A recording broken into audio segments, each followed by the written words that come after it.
It's just really cynical, like just garbage rag journalism. And he's doing that to try to promote his new book about the Q movement.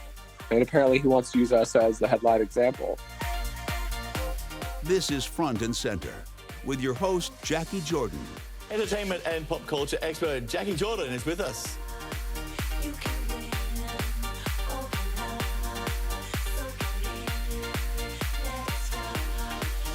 We are the show where we talk with the change agents, the storytellers, and the activators, making impact from behind the scenes. Welcome to Front and Center. I'm Jackie Jordan. Thank you so much for joining us. If you have been enjoying our Front and Center episodes, please subscribe to us here on YouTube and then click the notification button if you'd like to be informed about any new episodes.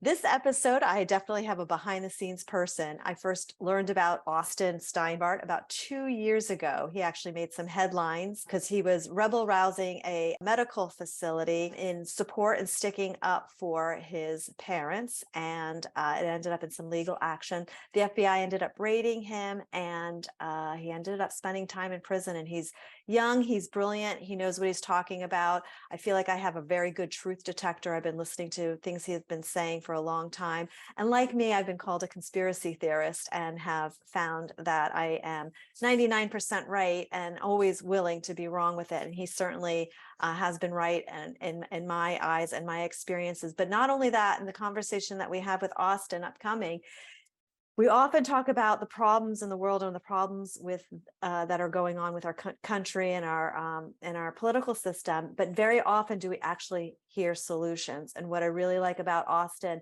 is that he presents a solution.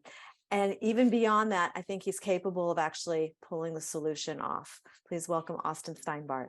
So Austin, what is your stance? Why do you do what you do? I know you've already, you've been, were raided by the FBI. You've spent time in prison. Why do you still risk telling the truth or coming out with the information that you know? I am trying to put together a regime change here. And when I say that, I don't mean like a violent overthrow of the government. I don't mean like a bunch of illegal stuff. I mean, like, I'm trying to unite all these various disaffected tribes in this country, because I think there's enough of them at this point to where we could get some major constitutional changes passed, and we could do a sorely needed bankruptcy in the United States. So as the war in Ukraine is going on, right, a lot of other countries are seeing that this is BS, this is a giant racket. And many of the world's biggest oil buyers and countries with the biggest populations, like Nigeria, like Indonesia, like India, like China, right, they are all going off and creating their own trading bloc, and they're going to do that without dollars. So we have this extinction level event for the United States economy, right? Something way greater than we've ever seen before, because our money is propped up with something called the petrodollar. And for people who don't know what that is, if you think about the United States dollar, right, it's based on nothing, backed by nothing, right, besides thin air and promises. So kind of like cryptocurrency, its value is totally arbitrary and dependent on the amount of people that are using it, right? So the more people that use it, the more volume it has, the higher it goes. And so after World War II, we essentially shook down every other country and got them all to do all of their international trade, to buy all of their oil, to do all these major purchases in dollars, to artificially hold up the value of our money. And that is what's allowed us to just print all of this money and spend all this money like drunken sailors without feeling the inflationary effects of that, right? And once these other countries kind of start getting away from the dollar, the party's over. Right. So we have this mountain of debt, this mountain of interest. And what happens when we can't pay that interest by printing money anymore? Game over, United States economically. Right. And so we need to take emergency actions to declare bankruptcy and restructure this debt, as painful as that might be. Otherwise, we are, people my age, we're never going to live in a prosperous country again. Right. So it truly is that important. Right. It truly is that important to fix, to reestablish our constitutional rights, because our government really just doesn't care about it. And so what I'm trying to do here is I'm trying to use the Pirate Party from Iceland model. So in 2011, there's this thing called the Panama Papers that came out, and it was this massive WikiLeaks like trove of documents that came out, and it essentially showed that the entire government of Iceland was corrupt. All the people in all the top positions were, eyeballs deep in this insane corruption. And so there emerged an internet, like a hacker and activist led movement that was spreading this information around, that was getting people to put aside their differences and say, look, this government is evil. We got to do something drastic here. And that movement, that internet-led movement, right, ended up succeeding at passing this crowdsourced constitution, as they say. I love And that crowdsourced it was constitution. essentially a anti-corruption thing and a reassert our rights thing. And so there is a successful model, right, for what we're trying to do here in the United States. Obviously, the United States is a much bigger and much more diverse country than Iceland, right? But there is a model to get this done, and that's kind of what we're working towards here. We are trying on QIntel Pro, which is my new website. We're trying to take all of this WikiLeaks curation and other, intelligence that the FBI raided my house and SWAT team and threw me in prison for in the first place, and lay it out in a very simple visual way. It's fantastic. Right, with very simple, casual language, and kind of lay out this plan here for a non-violent, non-illegal regime change in the United States, which is sorely needed. And I think if most people thought about it, right, I think most people think this government is super evil and super corrupt. I don't think they understand the level that it goes to, like the level of the depravity. No, they don't. People can't. Yeah, and people can't. What I find is that good-hearted people, people who got lined up and bought into the whole vaccine and the whole COVID psyop, they're good-hearted people, and they're just, they're just trying to do the right thing, So, and I think that people can't take in that there is a force that is against them. Like, I think it's just too big of an evil to see. And one of the reasons I really support what you're doing, because I see the plan the same way. I would say you can't fix a disease system by being in the system. You have to, create other systems. And I'd even be as radical as to say, we stop paying taxes, like you stop sending your kids to school. In this school environment, the whole system collapses. It's like we feed it financially, we feed it energetically, and we have to decentralize and create other systems in order to survive and thrive. Your 100% thought out, but yes, so like that's how I see it. It's like we're not going to fix this education system. They're telling us that if you send your kids to school, you lose all parental rights for the time those kids are on that property. And this is what we're going to teach them. This is what we're going to feed them. This is what they're going to get from us. And, I understand that many, many, many parents have no choice but to send their kids to school. But if we feed the education system, it will swallow up our children. So we can't fix it that way. We have to commune outside of it. And that's why I think what you're doing with the plan and what you've laid out is really, it's clear, it's simple. I love that it's based on another model that has already worked. And even with voting, I think people are so discouraged with voting, like that they're complete, and if the system isn't fixed and isn't reliable, how could we, you can't fix it. You can't fix it. You got to do it differently. And that's what I really love about what you're doing, Austin. Exactly. I love that you said decentralization, because one of my biggest objections, like, oh, so you think that, if we get this done, that the next government's not just going to be corrupt. You think that's just going to be like this utopia, whatever. And I said, no, I don't think it's going to be utopia. I think human corruption is always going to exist. But I think we now have the technology to be able to decentralize things, to program things hardwired to where they physically, like, a single entity or a single group of people physically cannot have the control to do what they do again, right? So I have no delusions that it's going to be perfect, but I think if we decentralize this power, then nobody can ever get to this point again. Right. And one of the things JFK talked about, right, was this ruthless and monolithic conspiracy, right, that is all encompassing. And so it wasn't just the CIA, right? It was the precursor to the CIA and their partners at MI6. And the fact this has been going on a long time, their entrenched intelligence services throughout the world, right? So I tell people that have objections, listen, it won't be perfect, but the level of this evil that it's gotten to at this point has taken hundreds of years to build up, right? And so if we can at least rip the Band-Aid off and decentralize a lot of these systems, it's going to be very, very hard for, nearly impossible for them to ever get into this sort of a situation again. And case in point is Las Vegas, right? So in the past, there wasn't open source online flight data, so you couldn't see the helicopters. There wasn't 100 different camera angles of people's cell phones. There wasn't social media for everybody to be able to share all this stuff, right? And so it was a lot easier to get away with. And another example of that would be I would even say the earthquake that just happened in Turkey and Syria. I mean, there's already videos surfacing of a kind of a SpaceX looking missile that happened that people were like, whoa, what's in the sky that's circulating, right? Moments before the earthquake happened, from a HAARP way. And, and obviously we know that technology wants to suppress it, immediately, but it gets out there, people grab it, people are saving it. Even meme warriors have impact in terms of imprinting the collective narrative on a day-to-day basis.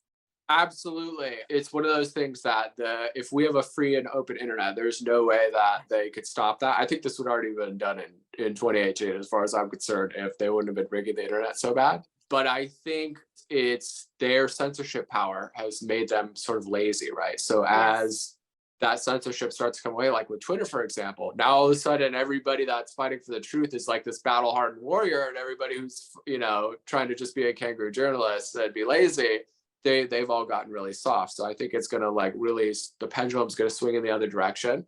I think between this vaccine thing, as the awareness of that starts to come out, I think this economic issue arising out of Ukraine, right? It's not just with our currency.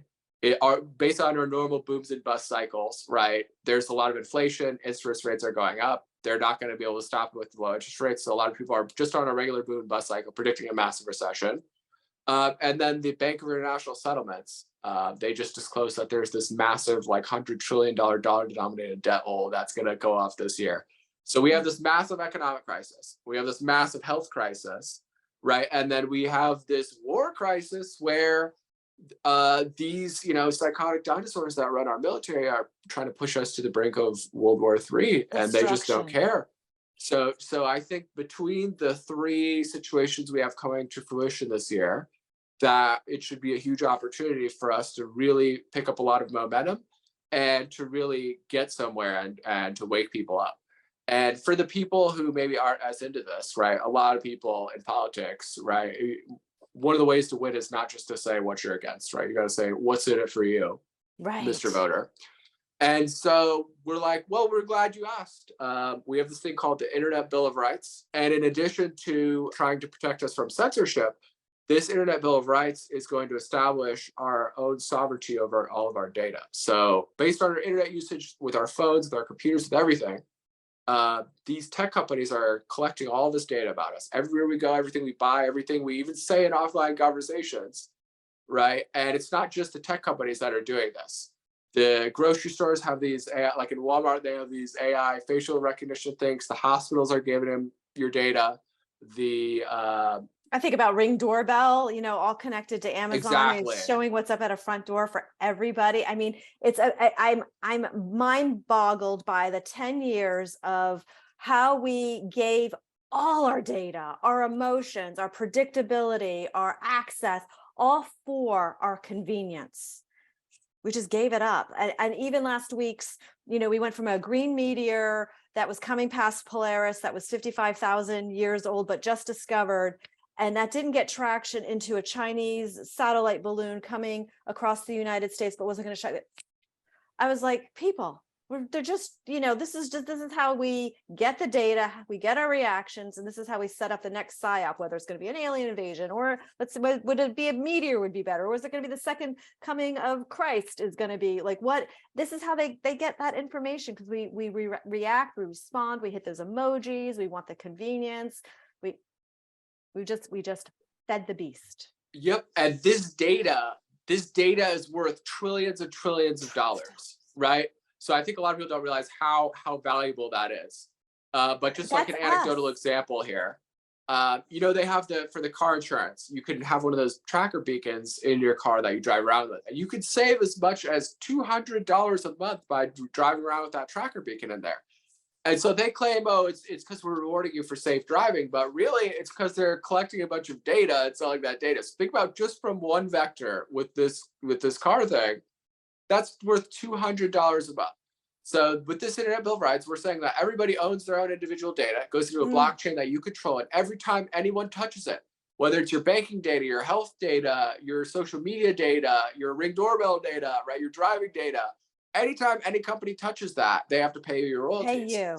So this is a path for every single person in the United States and potentially even the world to get a universal passive income. And I just think so, voting should be $1,000 to blockchain. $1,500 a month.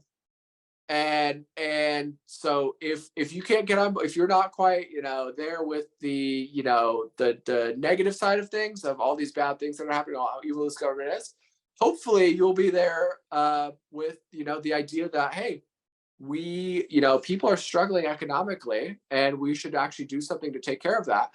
And we can't just have another taxpayer handout from our super crooked government because they're already bankrupt, right? We got to do this in a sustainable way. So with this Internet Bill of Rights, this universal passive income, it's not a handout, it's a fair business exchange. And I think if people understood how valuable this data is, they would see it the same way, right? Because the tech companies act like, oh, well, we give you a free service, so of course you give us our data. It's like, dude, our data is way more valuable than your incredibly mediocre service. And I think once people start to realize that, now we can build that momentum. So it's kind of like the Pirate Party with a little bit of that Andrew Yang magic in there of pop out of nowhere by promising people a bunch of free money. And so I'm trying to tell people, listen, all of us, this government is bad for all of us. And so we gotta, wherever we're at on the spectrum, if you're a super lefty, if you're a super righty, if you're a libertarian, if you're, someone who doesn't vote, we got to put our differences aside. We got to focus on the main big picture issues. We all want get this new government. Prosperity, health, contribute positively to our community. All of those people, no matter what, we all want the same things. And we don't have them. So you're absolutely right. We need to come together and figure this out. It's not going to be figured out for us, and it's certainly not going to be given to us. Yep. And we need to stop getting distracted by these very frivolous kind of distraction issues that they toss in there. Yeah. Or, AOC tweeted this dumb thing today, or, whoever said whatever. Like, we stop caring about that and start saying, all right, what is your basic human needs? Security, shelter, health. Sustenance, health, right? What are we going to do to address these basic human needs for everybody? Yeah. And how are we going to put aside our other squabbles and come together on that? And so I am very optimistic about our prospects this year. I talked to a lot of people from across the spectrum. And a lot of the other right-leaning people look at me weird when I do this, but I'll go talk to the BLM people.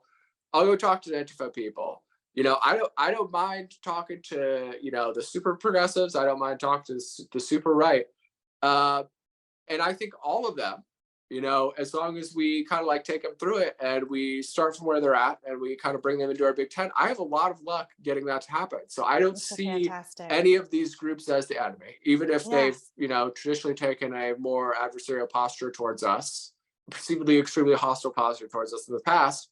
I have a lot of luck explaining, look, this FBI, right, is coming after us to try to stop us from changing anything, right? This government is evil, and we can either fight about dumb stuff or we can come together, and we got to realize that the only way that the 0.0001% can stay in power is by pitting us down the middle against each other, right? And having it be 50-50 and having them be the tiebreaker every time, right? That's the only way that they can continue to have power. And as soon as we start realizing, listen, my neighbor, no matter what they believe, no matter how out there that is not my enemy, right? The people running this country, the real people running this country are my enemy.